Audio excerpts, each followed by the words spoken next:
So good. Or was the Lions defense just terrible? Well, it's horrible, but still. I was looking at recent quarterbacks that play against the Lions. Tua was by far the best of the bunch. And those two receivers, this offense, I don't know what I'm supposed to feel. I don't know how I'm feeling excited. right now. That's look who's coming around.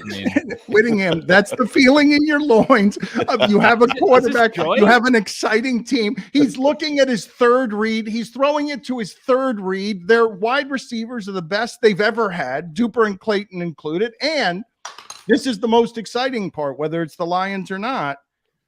They're a team that you now, when they're 3rd and 11, 3rd and 12, they're still scary. And the amazing part about it is it's only Waddle and Hill. Like, no other receiver has 200 yards on the season. Like, nobody, most of them don't have 100 yards on the season. They are unstoppable. And it's Sherfield right now is the only one who's even contributing offensively. The other thing, too, you mentioned, like, the thing that gets erased. For me, when it's give up a touchdown on defense opening possession, fumble on your first offensive possession, they score a touchdown and you're down 14-0, that's game over. And every other Dolphins season that I've ever rooted for, that's game over after 7 minutes, regardless of the opponent. So they were down double digits for most of that game, and you never really doubted that much that at the very least the offense can get you back in it. That's despite the fact that until today, the record of scoring points isn't really tremendous. Witty, are you saying what I think you're saying? Are you sold on Tua here finally? Wow, because you have been, you've been very critical of Tua. He's a very good quarterback. Me, Billy, Tony, Chris, we try to tell you, and you haven't been there until right now, it feels like. Are you there? Is that what you're announcing? You are there with Tua. I'm not there on very good. I'm there on good. And which by the way is a significant step up, because I thought like this was a season where maybe he's on his way to being a career backup and we'd have to rediscover him as Geno Smith in 5 years' time. Like I really thought that's where he was heading. So he is not heading there. This is a player where if you give him good system, good skill guys, running game that's improving, offensive line that doesn't get him killed, he's going to be a very good quarterback from within that environment. And today was making Waddle and Tyreek Hill and everyone shine. And that's really his only job at this point, is to make those guys shine. That offense is awesome and fun. Mike McDaniel is brilliant, and Tua is absolutely doing the job of a quarterback that can accentuate all of these players. Can the Twitter experts with the Tua needs to throw the ball a second quicker? Like, can we stop with that? Like, he hasn't thought about that. These people on Twitter, like, hey, you know what Tua should do? He should throw it a little sooner to Tyreek Hill.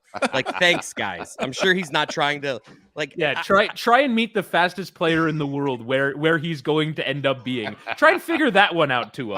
I was disappointed with Tyreek Hill. Once you start with 112 yards by the start of the second quarter, I want you to have the 300-yard game. Like, if you're going to explode all over the field, unstoppable. It's not Stugotz. I know it's the Lions, but clearly Tyreek Hill has got like, what is it already? 460-yard games? Yeah, but be careful, Dan. Like, now you're getting greedy. You're getting selfish. Like, you had 12 catches for 188 yards. Okay, now you want 300-yard games from Tyreek Hill? Like, get out of here. Be happy the Dolphins have an exciting team, a good team, a good offense. It was a joke, Stugotz. I know. It was a joke. It wasn't. I feel like you really wanted that. The wild thing is he only has 2 touchdowns. That it's kind of weird. Yeah. It's kind of weird. Once they get in the red zone, they look for all their other targets. But first off, I was terrified when he went up for one of those aforementioned underthrown deep balls and he landed. I thought his legs were going to snap in half when he went up for it and basically landed straight down. But it's remarkable. Like, sometimes skill position players that play in great offenses with great quarterbacks don't look like the same guy when they go other places. And Tyreek Hill has like exceeded the hype in my view. Everything, Chris, we were talking for months for, you know, hey, this Dolphins team is relevant now. Tua is being talked about. Tyreek is part of the reason why.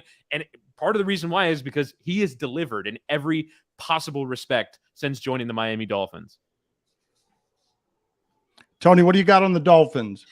Look, guys, I think an interesting point that Woody was bringing up is, if we surround Tua with great weapons, with a great coaching staff, he's going to be good. That was kind of the book on him out of Alabama, right? He's not a guy that's going to take a bad team and make them better. He's going to take a good team and make them that much better because of the skill positions around him, right? Like, me and Stu were talking about, like, if Zach Wilson can be Alex Smith with a really good, with really good skill position, like that's a quarterback that you can win with for a couple years. He wasn't very Alex Smith today. I can tell you that. The Patriots Jets quarterbacking is so bad, and and Stugotz, I'm guessing because that game is so much different. Mac Jones threw an 85-yard interception that should have made the game 17-3 Jets, and the game plays out a lot differently. Mac Jones was not very good in that game either, but he got bailed out by a roughing the passer call. Dan, I am telling you that roughing the passer is ruining the NFL this season. Like it is. Like these are some of the worst calls. I've been watching football my entire life. I've never seen calls like this. In terms of roughing the passer. You're so right. You've been watching. I was totally laying out my resume. Football. I just love you in the crib, shitting yourself, snorting, 6 months old, trying to crawl out of the crib to go watch whoever it was. Reggie White is rolling over in his grave. This is ridiculous. Seriously. That cost the Jets the game. Zach Wilson didn't play well. I still don't know if I have a quarterback. If I had to guess right now, I tell you I don't have a quarterback. Didn't play well. I need him to be Pennington. I need him to be Alex Smith. He was neither of those guys today. I like Elijah Moore was asked about his chemistry with Zach Wilson, and his response was, "I don't get the ball. I don't know." I love that, by the way. I love that. If you want to get traded, just say things like that. You're going to get traded eventually. Like Kadarius Toney, get traded to the best team. How about the best game of the day, Carolina and the Falcons, Stugotz? Of so much fun. I mean, battle for first place. Yeah, race for first. Right. When you have a game for first place in the division, that's what you want. And they gave you everything. I mean, they gave you overtime. DJ Moore, that's the strangest thing I've ever seen, where at the exact same time almost, that guy won the game and lost them the game within like a second. Like it was crazy. That was a great game. I cannot believe those two teams are playing for first place and those two quarterbacks. Marcus Mariota's in first bleeping place, Dan. Think about that. DJ Moore has to act like he's been there before. No, he doesn't. He doesn't. Don't do this. He's never been there before. You're going to defend that, Woody? Like yes. Why? Don't spike your helmet when you get a touchdown. Woody. Like that's a known thing. I know that's a known thing, but there should also be like some measure of, hey, there's 15 seconds left. What? That touchdown might have won them the game. What are we doing here? Like, let's allow like some like why is act like you've been there a virtue? It's not a virtue. It's great to act because otherwise you wouldn't enjoy anything because the only time that you can enjoy something is the first time you've done it. That's ridiculous. Woody, it sounds funny coming from a guy who would never break a law, would never break a rule. Like you wouldn't do it. I would always celebrate by handing the referee the ball. Yes, even in that ecstatic moment. Also, why can't we blame the kicker for not making a 48-yard extra point? Like you can make a 48-yard extra point. You can make a field goal in overtime. That guy, 35 yards. That guy, Pinheiro, please. Pinheiro, you're a blight on the Enya. You're out there representing our people, and that's how you do it, Pinheiro. I saw in the Lions-Dolphins game, I saw running around out there for the Lions at linebacker, there was a Latin guy. Yeah, Rodrigo. It's Rodriguez, right? Yes. But his first name was Malcolm, so it was confusing. Like I don't. Well, Dan, on Hard Knocks, Malcolm Rodriguez, rookie linebacker for the Detroit Lions, they called him Rodrigo as a nickname, Rodrigo. So he's a Latin cupbearer here for our people. Oh, come on, Pinheiro missed a short field goal. And Stugotz, what are your take is what on the helmet? Because I do believe in the jubilance of catching a bomb to end that game, that catch that way, a guy should be allowed to get a little bit excited. Not in that spot. Dan, I'm sorry. Everyone knows that rule. He knows, everyone knows, you take off your helmet in celebration after a touchdown. Do it on the sideline. Just run over to the sideline. That's it. That's it. The guy is a regular extra. You know how hard it was to do what he did in that situation? You worked all week. The throw was better than the catch. It was right in the breadbasket. We live in a society. It was an amazing pass by P.J. Walker, guys. Let's not lose sight of that. It was P.J. Walker. Chris, I demand an elaboration on we live in a society. There are rules. I mean, geez, like what do you guys like? Oh, this was a big moment. I love how he could punch the referee. This was a big moment. Okay. Like, where's the line? Like, our society will fall. We will succumb to chaos. And if DJ Moore doesn't run to the sideline to begin his celebrations. But Chris is right. You don't get to pick and choose when you do something wrong? Like why not? Because Okay. don't. Who are you, Witty? All right, listen, we are really playing the result here because they did miss an extra point, and Pinheiro needs to not be a blight on the Enye. But there was He's also the best kicker in Panthers history. in the Philadelphia Eagles game, okay, A.J. Brown had a couple of plays in that game. One, Jalen Hurts is just throwing into double coverage, and it doesn't matter. A.J. Brown gets a touchdown anyways because he's A.J. Brown. Good, huh, guys? He seems really good, right? Well, you know what his nickname is? His nickname is Swole Batman because it's not sufficient to be merely Batman. So it's Swole Batman. And on one of the plays that he had a touchdown in double coverage, both the defenders bounced off of him, were on the floor, and he immediately got a taunting penalty standing in double coverage for just pointing at them, for pointing at the both of them and pointing out with the too small. No, that was a different play. Oh, that was another touchdown. My bad. He had three of them. He had three of them today, and the too small one was a different one. But that's the difference in the Eagles' offense, is it not? Like, I know their offensive line is great, but the difference is that dude is totally unstoppable. For Yeah, sure. 100%. For sure. And I think for me, the thing that's sort of difficult whenever a new team emerges to quite this level, it's sort of difficult for me to sort of get over week by week by week. Oh, this is the best team in the league because they don't have any previous. They got hammered in the playoffs last year. It's difficult for me. And I was, I guess, trying to put my figure on, well, what would be the biggest reason why you sort of change from, well, if they kind of started the season, well, I still might think they're frauds versus this is legit. I think A.J. Brown is reason numbers 1, 2, 3, 4, and 5 as to why you think this Eagles team is legit and by far the best team in the NFC. I've got the O-line being number 2, and he's the other 6 reasons. I have Jalen Hurts being number 3 or maybe number 1 or somewhere in the top 3, you know? Well, but Stugotz, the interesting thing, if you go back to before the season, right, when we were talking about make or break seasons on whether Jalen Hurts and Tua are going to be allowed to play in this league or end up with a Geno Smith possibility of just wandering around as a backup for a few years because you're make it or break it right now. They got those guys, such good skill position guys, to make sure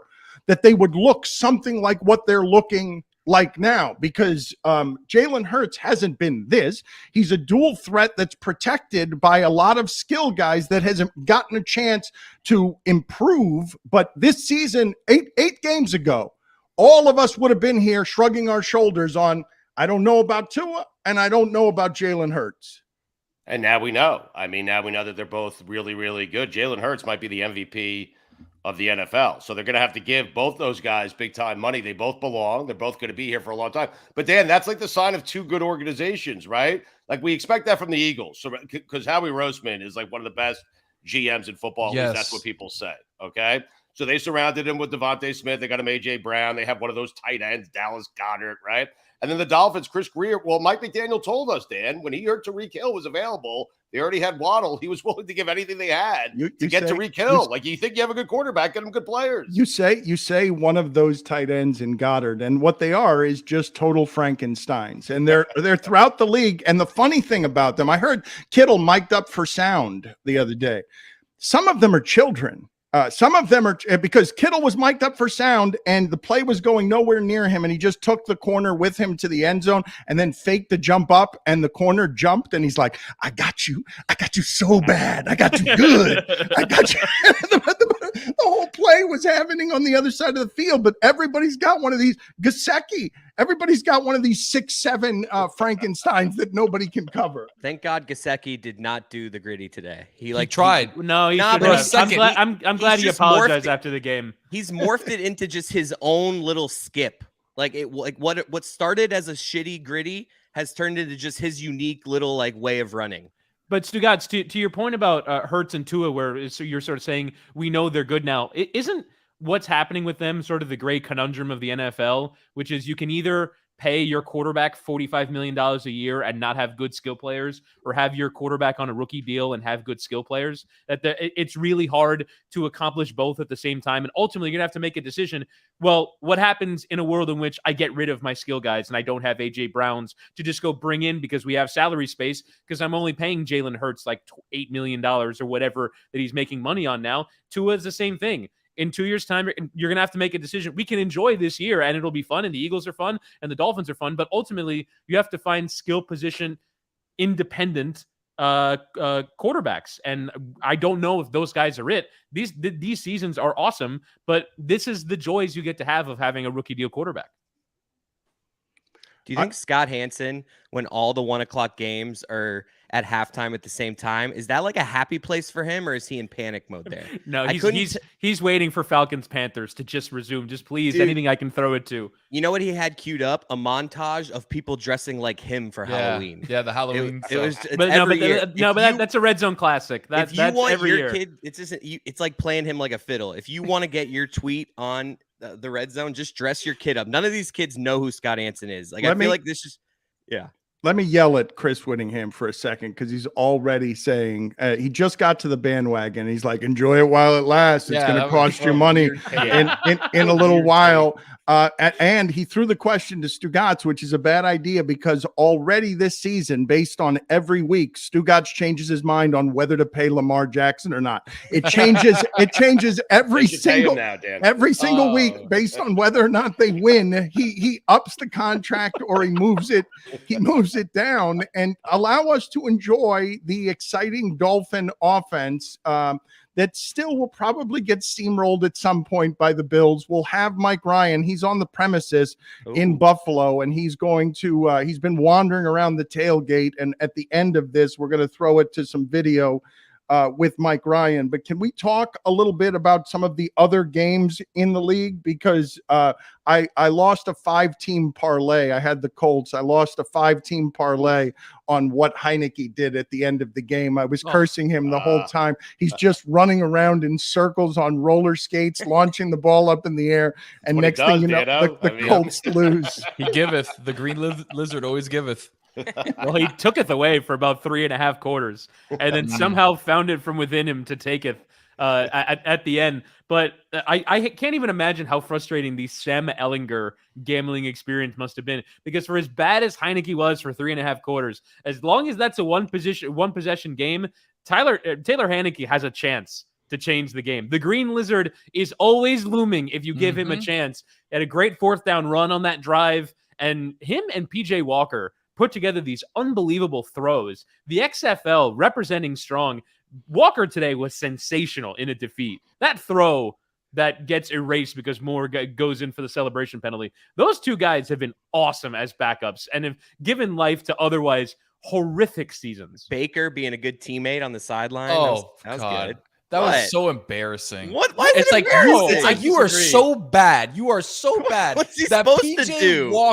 That PJ Walker is throwing dimes that you can't throw, that you are incapable of throwing, and that he's making, and then you're going to be. I don't know. How does this? You want him to mope? But I do. No, I do. I want him to be sitting on the bench, sad. I'm never getting my job back. But yes, I think that worked out well for him, though, because they lost the game. Baker was rooting for them to lose the game. He loves Pinheiro.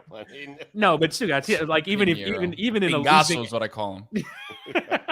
Even in a losing effort, PJ Walker has probably earned the starting job for the rest of the season. Yeah, probably. Yeah, the Rams get to win forever because they won last year, but fuck them picks isn't looking real good right now.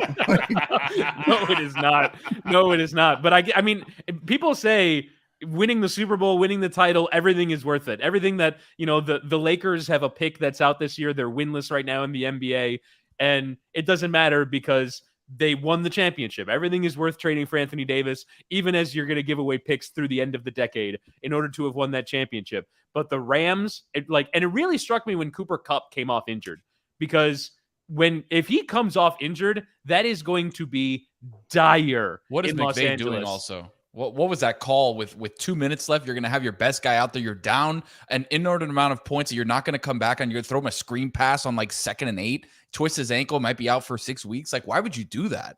Down 17 with that. What are you doing? That offense looks dire right now, and that's with Cooper Kupp. I can't even imagine. Matthew Stafford is going to get killed if Cooper Kupp can't play. That offense looks threadbare. That team, they basically have 9 guys where if any one of them get hurt, the whole thing comes apart because they've been trading away picks for so many years. And at some point, they're going to have to rebuild.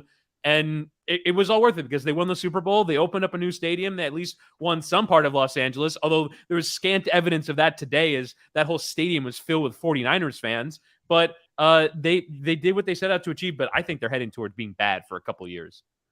Chris Cody, did Zeke Elliott lose his job today?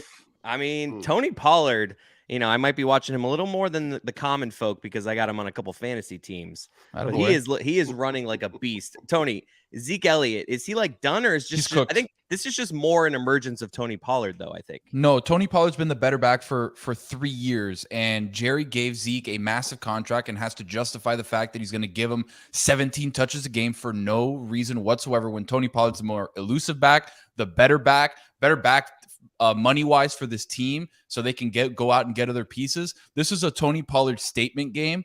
And I don't know if it goes to it. Yes, it was a statement game for Tony Pollard. You know why, boys? Because when he said at the beginning of the week, he said, if they're calling, I'm hauling ass to the end zone. That's what he did 3 times, boys.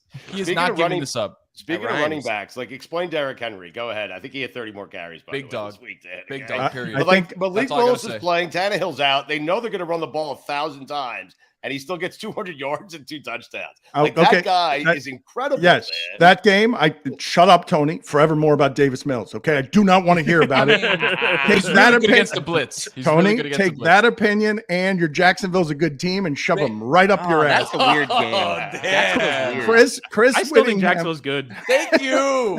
Thank you. I don't get it. I mean, if you the watch best 2-6 team in the league. Okay, if you watched a quarter and a half of that game, you would have thought Jackson was going to win by 4 touchdowns. How do the Broncos stay in games? I don't understand. I don't want to hear your opinion on this because you thought Derrick Henry was washed a month ago. You fool.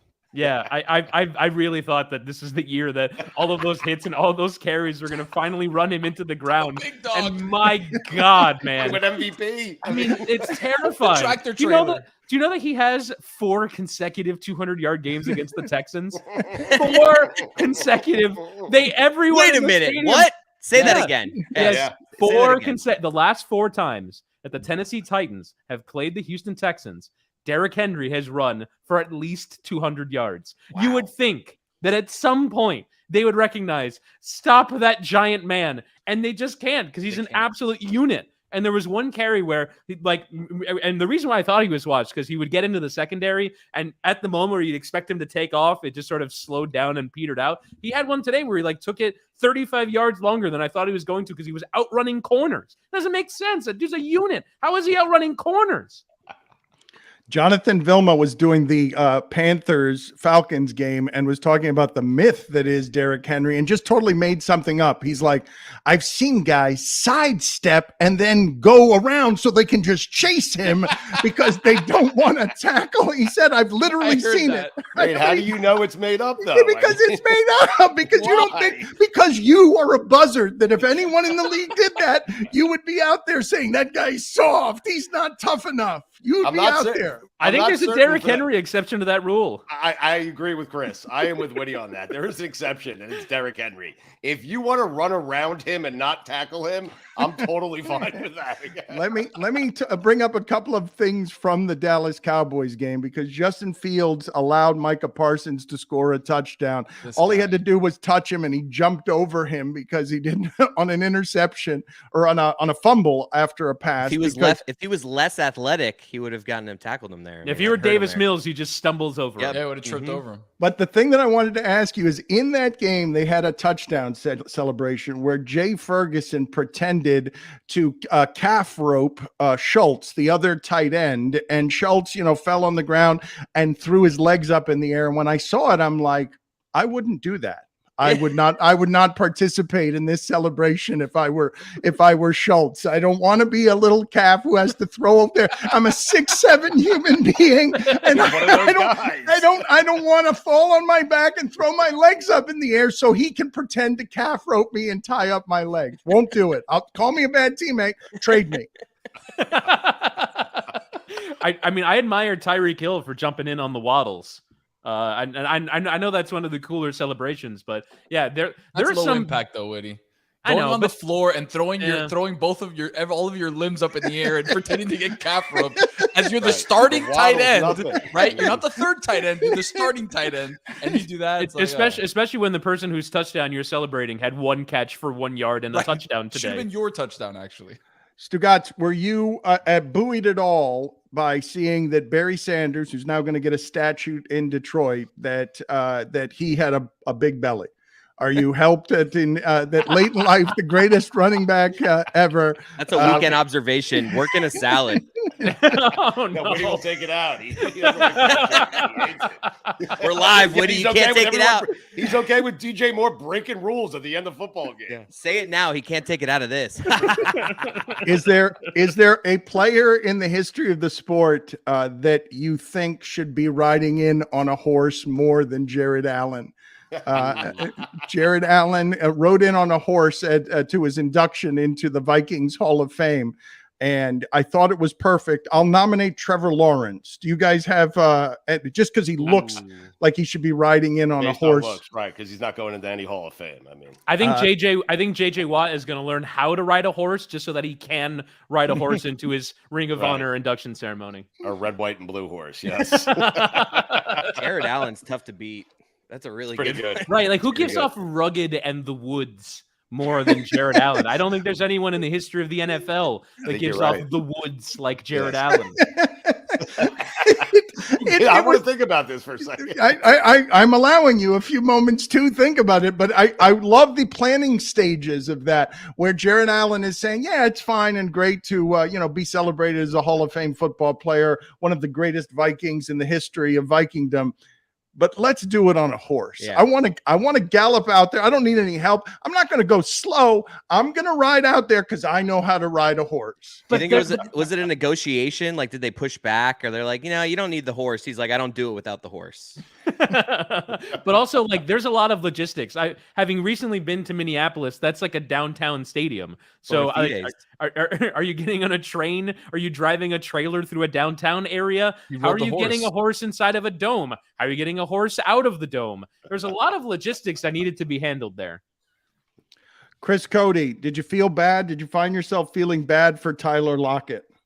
I mean, did you see, like, I thought he bet on the Giants at one point. He fumbles at the 2-yard line. He drops a ball that it's like, all right, things are like, I honestly, like, those 2 plays, if you just isolate those 2 plays, you could start a rumor that he bet on the Giants in that.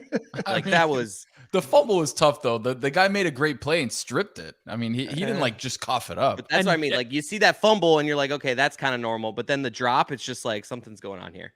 But and it's one, and it just straight up hit him in the face. And it's one where Geno Smith eventually finishes with decent numbers, but like if you add those 50 yards and another touchdown, then it's another week of holy shit.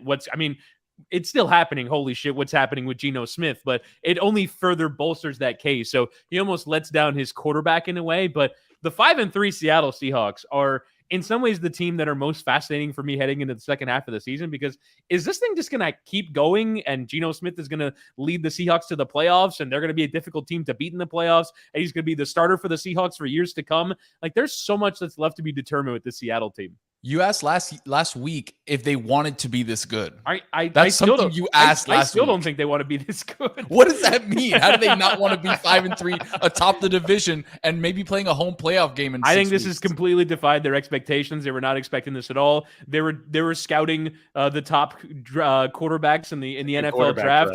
And now they're like just tossing all those scouting reports in the bin and moving on with their lives. I want you guys to think about what a strange season this is, where in the NFC, the quarterbacks that are in first place aren't Tom Brady. It's not Aaron Rodgers. It's Kirk Cousins, Jalen Hurts, Geno Smith, and Marcus Mariota in the NFC. Those are the quarterbacks who are in first place. Football. I mean, Whitty pointed out last week that Pro Football Focus had the Giants as the worst team in the NFL by their advanced metrics. The Giants, we all thought that they were kind of fraudy, but I wanted to ask you guys, based on what you just said about Zeke Elliott, where you're throwing him out, and I think you're right about everything you said, that Jerry Jones has been clinging to him, but that Pollard's been the better running back for a while, and the metrics bear that out. Zeke Elliott for now a couple of years, Stugotz, has been a running back who only gets what's blocked, nothing more. He just gets what's blocked. But what I wanted to ask you about with running backs in the league is I watched Daniel Jones wasn't going to do anything today. What the Giants were trying to do is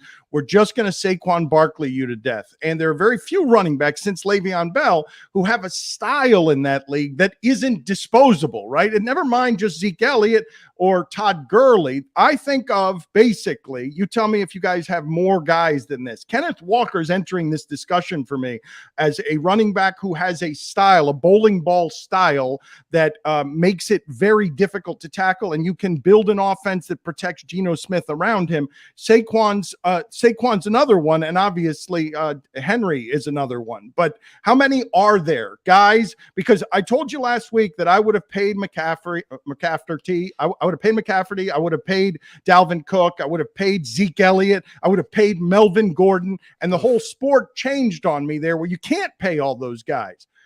Because of what Whittingham is saying, where you got to have value in a salary cap sport. You got to make sure that you spend your money the right way. Who are the guys you think of? I've got to pay him. I've got to have him on my team. He's not as disposable as the other running backs. I think McCaffrey number one. Like, I don't know if there's somebody that has a skill set to what at least the 49ers want to do. I really stumbled on that one. Yes, McCaffrey. I'm glad we stayed on it. It was like Bill Raftery and McCaffrey into one. I did, yeah. But I think with the Thank you, Jackass O'Lantern. Thank you.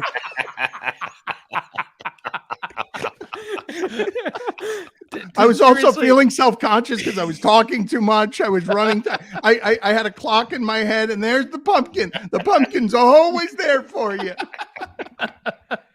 I would add, I don't even know. I mean, Nick Chubb has been that good this year. Yeah, he get phased out of the offense, though, Whitty. That's the thing. When you go in a hurry-up offense, Nick Chubb all of a sudden doesn't exist, right? When they're down by multiple touchdowns, he doesn't see the field. So what are the guys that you can bank on being there no matter what, right? Like you have McCaffrey, who we saw threw a touchdown today, ran for a touchdown today, and caught a touchdown today like a wide receiver.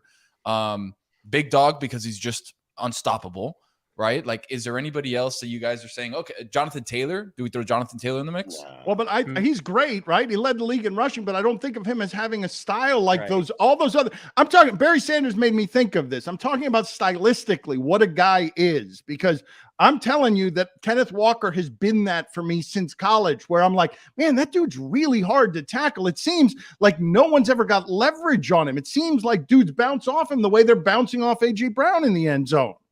It's like LaDainian Tomlinson. There's not many of those guys like in the NFL. Like when Dan's talking about that style, it's not even Derrick Henry. It's a guy who can make something happen when there's nothing there with no offensive line. Like that's the kind of guy. There's just not many of them. The running back position has become so confusing in the NFL, where I would tell you that Christian McCaffrey is not even a guy you can rely on because he's always hurt. Like you can't rely on that guy. You don't sign that guy to a long-term contract at big money. At least I wouldn't. I want to talk to you guys, and I want serious answers to this. You guys argued, and many people will argue, at the top of a division that should have the poop emoji on it. DJ Moore is a hero and a GOAT today because he makes this amazing athletic play. And then the conversation is going to be a lot of people Chris arguing. Cody would have stripped his clothes off in the end zone. He would have been naked. On the sideline, I would have waited.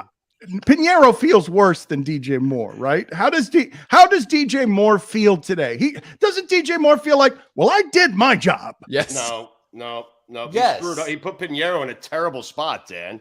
I mean, he backed him up. A 48-yard kick is not a 70-yard kick. You can make a 48-yard but it could have been 33 yards. Right. Why are we just like, why are we He afraid? missed one of those too. Why are we afraid? In overtime? In overtime, he missed one of those. Why are we like bending over backwards to defend DJ Moore? It's like, dude, yes, you made a great play, but you also did a boneheaded thing. Like, it could be both. But DJ Moore did his job. He caught a deep pass. He ran it for 60 yards. It was improbable. He did the thing that he's supposed to do. Eddie Pinheiro. And then he blatantly broke the rules. And then he immediately was But just Eddie Pinheiro collects a salary so that you can make field goals from less than 50 yards. Once we get beyond 50 yards, if a penalty takes you into that sort of range, fair enough. It's a 50-50 proposition. What if he takes his cup off and just throws it into the crowd? Whitty, why are you excusing this? They don't wear cups in the NFL. Because it was awesome. That play was so cool. Everyone who's watching that game thinks that has won the game for the Carolina Panthers. It was the best moment of the day. Yes. And then like it's ruined because there's a flag thrown because it was too aggressive a celebration. Who among us would be like, oh, you know what? I just scored a touchdown. There's a big extra point coming up. Like you actually. Fair enough. Fair enough. Fair enough. But I wouldn't expect everyone to do that. I wouldn't expect every single person to do that. He took his helmet off. He yelled at all of Atlanta, "Fuck off!" And I want you, Chris Cody, please remove the jack-o'-lantern from the screen for a moment so that I can see your face when I say this, because you just uttered seriously at the end of a football Sunday. In society, Dan. Yeah, no, you did that already. but you also became the guy. This is who you are as a fan. You're the guy who just yelled. He completely broke the rules. He did. He did. I mean, it's just like rule guy. Congratulations for being the guy at the end of Sunday who shows up and says, not only did you break the rules, you completely broke them. What you've done is illegal and it's wrong and it must be punished. It's like when you make a great play, you're just allowed to break. I guess that's what Woody's saying. If you make a certain amount, like if the that play exact play, I think there should be a last 30 seconds addendum to the excessive celebration penalty. Really? If it happens within the last 30 seconds of the game, no excessive celebration. You can do whatever you want. You can rip your clothes off in the end zone. It doesn't matter. I want to ask you guys this. Do you believe on the flight back to Carolina that if they landed and you heard the story, DJ Moore has severed the head on the airplane of Eddie Pinheiro, would there be a jury of football fans that would convict him? They're apparently all in the Zoom right now. I think either way. I think if Pinheiro did it to DJ Moore, we'd be fine with it. I mean, what? Both ways. No. Head clean off. Guillotine. See ya. We'll get a new kicker. We do every other year anyway. Why would Emily? Fine, man. They're right in the mix. I mean, they are really in that division. Yeah, they are. They are. They're game out.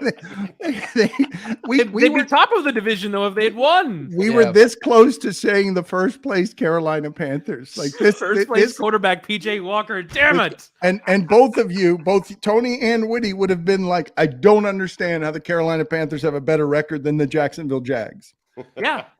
I still think that every week I turn on the Jags. I'm like, God, it's right there for them. It's so close. They're so close to just winning. I wonder if like it's a season of detox that they need to detox the Jags out of their system. Although apparently it's not working. They just need to be less jaggy. They should honestly rebrand. They should not be the Jaguars anymore. Pick a new logo, pick a new animal, pick a new mascot, anything to just drain the Jags out of them. You say this, but the Lions, like how frustrated is Dan Campbell? The Lions, they're not particularly close, but they are exciting. And you say they have to drain the Jags out of the Jags.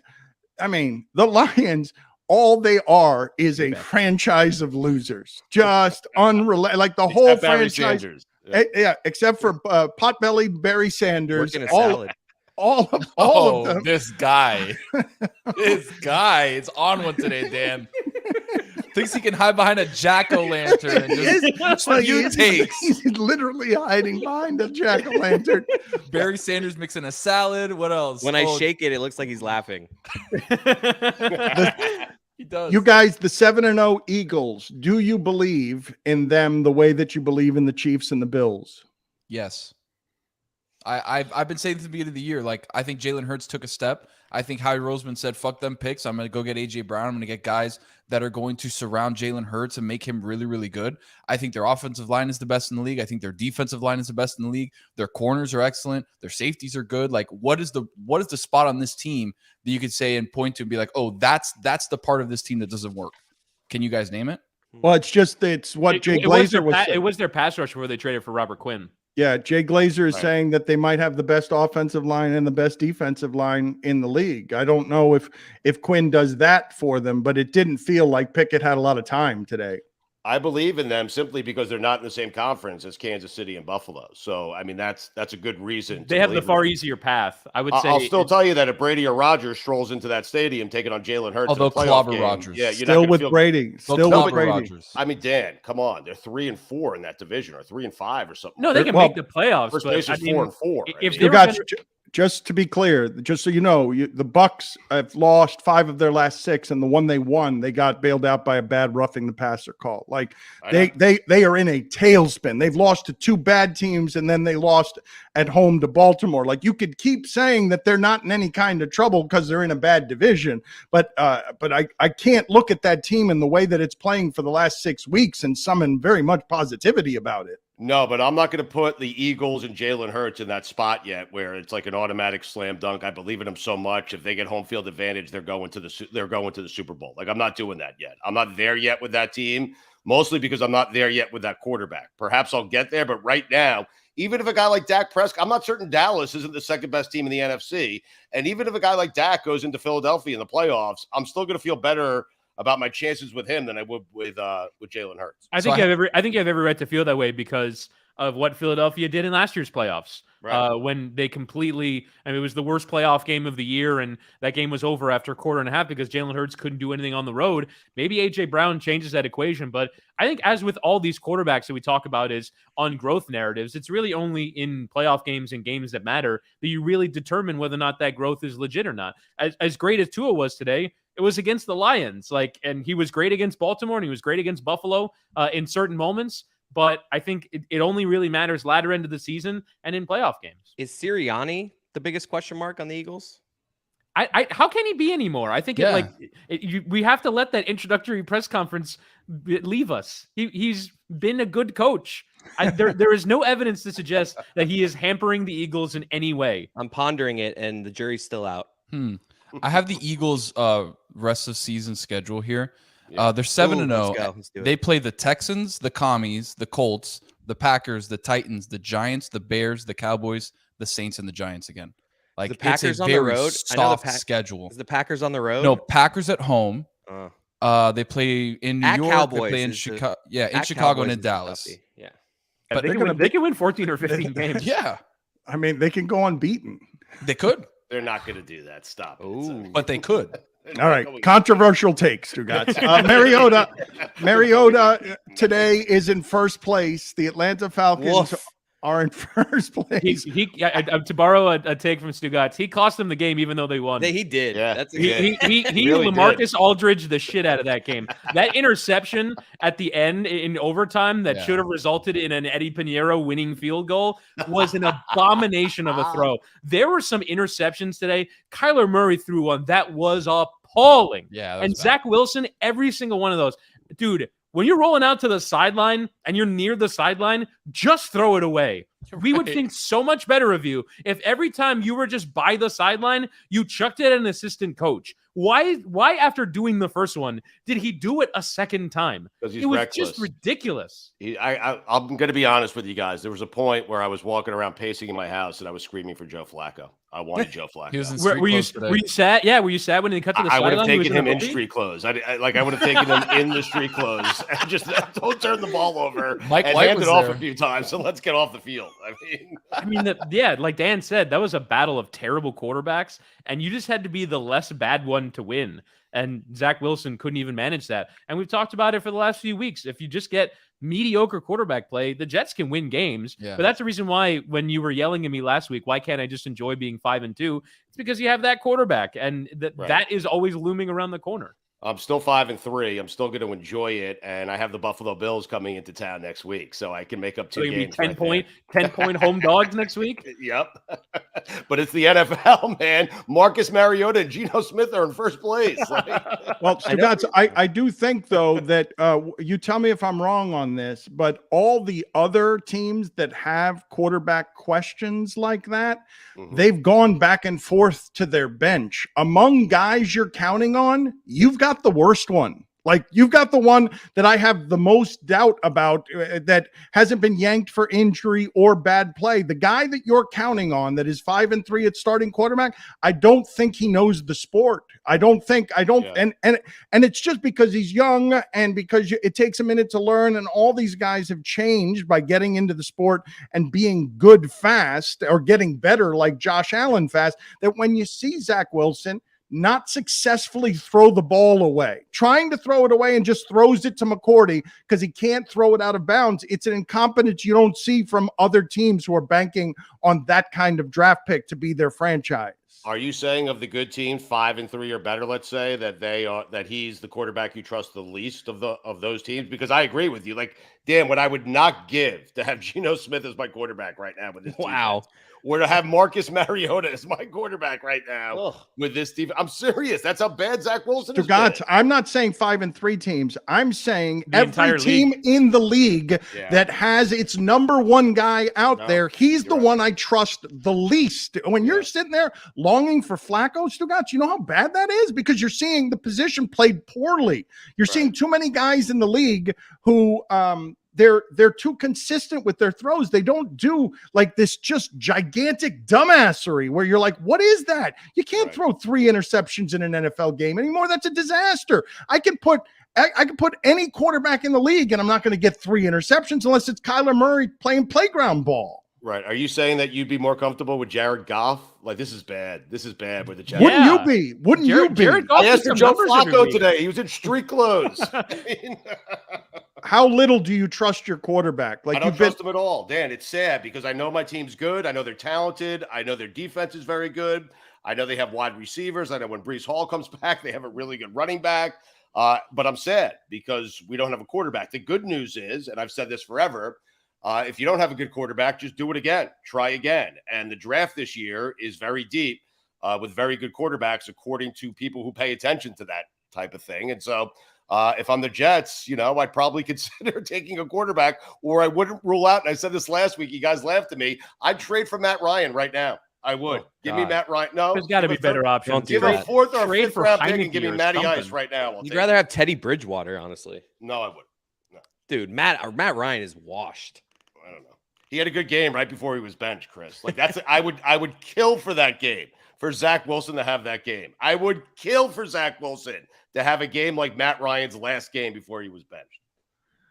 Any other games before we throw it here? We got to wait for Tony to get back up here so we can throw it to Mike Ryan from the tailgating at the Buffalo game. The Buffalo is hosting Green Bay. For some reason, Stugotz thinks Green Bay is going to win that game outright.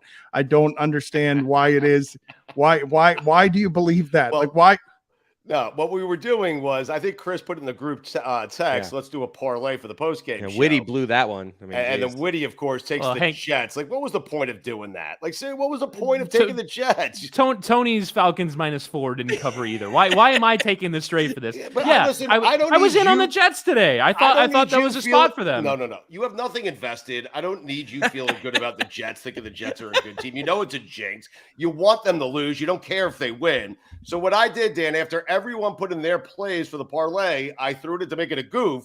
I put Packers money line. I mean, so that way we could have hedged it at the end had we won the first 3 games and we did it. So, but you bet this week. I saw in the picks that sent out, you bet the Packers as well. Like, so okay, 3-1 heading into the evening, Dana. I mean, okay, very good.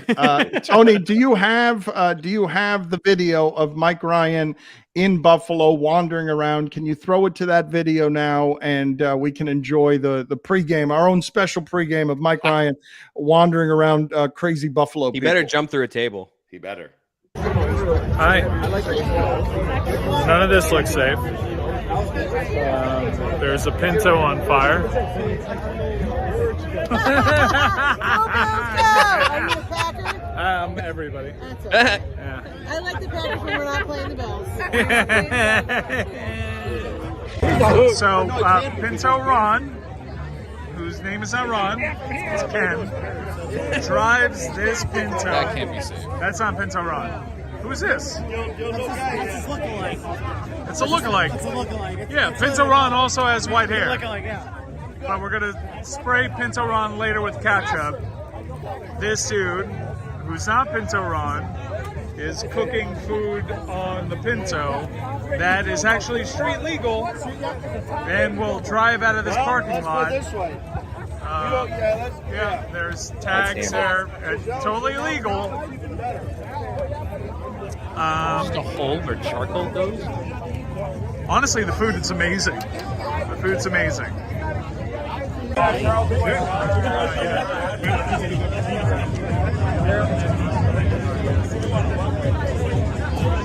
Baltimore Ravens. We're not playing today.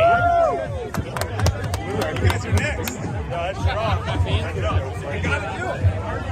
It's like a hospitality, second to none here in Buffalo. As you can see, they've taken care of all the details of a beautiful charcuterie board for your perusal. Yeah!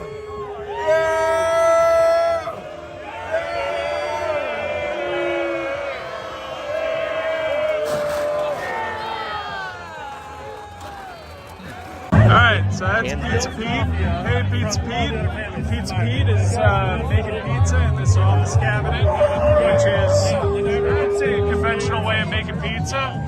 Wait a minute, you make it look like I'm here by myself. Come here. My wife Cindy is very excited to have some Pizza Pete. from the office cabinet. I'm going to give you a review real quick. The hospitality, second to none. Let's go, Buffalo! Let's go, Buffalo. All right, let's have some cabinet pizza.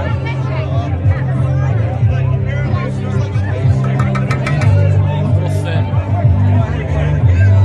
So this was cooked in an office cabinet. I don't even know what that means. I don't either, but I've seen it on the internet.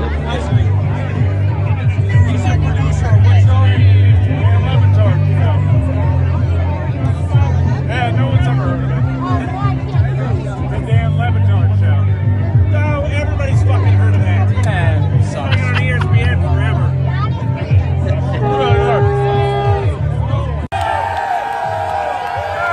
oh god, This is sad. this is it. What do you want? What do you want? Mike got to do it. I don't know. It looks like it. No, yeah, I think that's in. Oh god. Mike's having some trouble trying to get his out. Come on, Mike. Come on, your Mike, moment. push it. Oh yeah. What? Hell yeah. It did nothing came out on that last little piece. I hate when that happens. You know when you get like the ketchup juice where like it's sort of it hasn't fully It's just filtered water. over. Yeah, Yeah, it's it's water. just water. Disgusting. Yeah. Dan And, was like- so riveted by that he decided just to left. leave, I guess. There is a 0% chance that my wife would attend the Bills game with me, but there's also a 0% chance that I would attend the Bills game. I don't want the Bills Mafia to come after me, but outside of the dousing that guy with ketchup, that just looked like a tailgate. Like I feel like No, that happens in a lot of places. I have never seen a bed of a pickup truck filled with that many beer cans in my life. I've never seen that. It's a Friday night.